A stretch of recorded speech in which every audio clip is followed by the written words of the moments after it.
ঘূর্ণিঝড় রিমালের তাণ্ডবে খুলনা, বাগেরহাট ও সাতক্ষীরা জেলার ৪৫ কোটি টাকার বেড়িবাঁধ ও পাকা রাস্তা ক্ষতিগ্রস্ত হয়েছে। এই মুহূর্তে ক্ষতিগ্রস্ত এসব বাঁধ ও সড়কে জোড়াতালের কাজ চলছে। ঈদের পর মূল কাজ শুরু করবে পানি উন্নয়ন বোর্ড, আর সড়ক বিভাগ কাজ শুরু করতে চায় ডিসেম্বরে। কয়রায় উঁচু, টেকসই ও মজবুত বেড়িবাঁধ নির্মাণ করতে ২,২০০ কোটি টাকার প্রকল্প নিয়ে আসছে পানি উন্নয়ন বোর্ড। আতিয়ার পারভেজের রিপোর্টে বিস্তারিত। খুলনার কয়রায় ঘূর্ণিঝড় ও জলোচ্ছ্বাসে ক্ষতিগ্রস্ত হবে না এমন উঁচু ও মজবুত বেড়িবাঁধ নির্মাণের উদ্যোগ নিয়েছে পানি উন্নয়ন বোর্ড। ঘূর্ণিঝড় রিমেলে ক্ষতিগ্রস্ত বেড়িবাঁধ ও সড়ক নির্মাণ কাজ আপাতত শুরু করতে না পারায় সেখানকার মানুষের দুর্ভোগ দীর্ঘমেয়াদী হচ্ছে।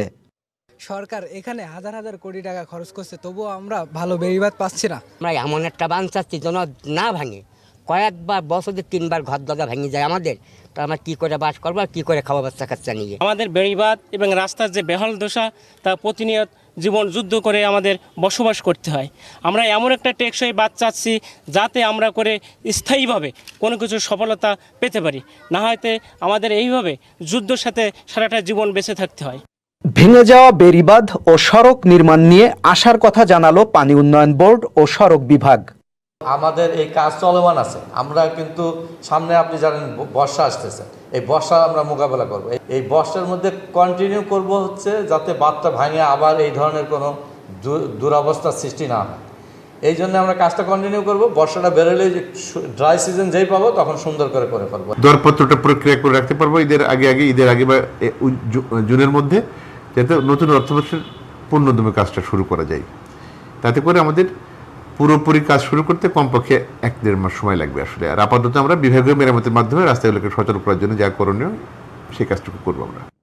বেড়িবাঁধ ও সড়কের চলমান কাজের মান নিয়ে ক্ষুব্ধ স্থানীয় সংসদ সদস্য। কয়রার যে বেড়িবাঁধটা কয়রা এলাকার মানুষের প্রাণের দাবি, সেই দাবির প্রেক্ষিতে এই কয়রার বেড়িবাঁধটা সংস্কারের কাজ চলমান, কিন্তু সংস্কার সম্পূর্ণ নয়, বরং সম্পূর্ণ তো নয়, অসম্পূর্ণ অনেকখানি। সবেমাত্র কাজ তারা শুরু করছে, কিন্তু কাজের গতি অত্যন্ত ধীর। ঘূর্ণিঝড় ও জলোচ্ছ্বাসে টিকে থাকতে পারে এমন সড়ক এবং বেড়িবাঁধ নির্মাণ চান খুলনা অঞ্চলের উপকূলবাসী। খুলনার কয়রা থেকে আতিয়ার পারভেজ, বাংলা ভিশন।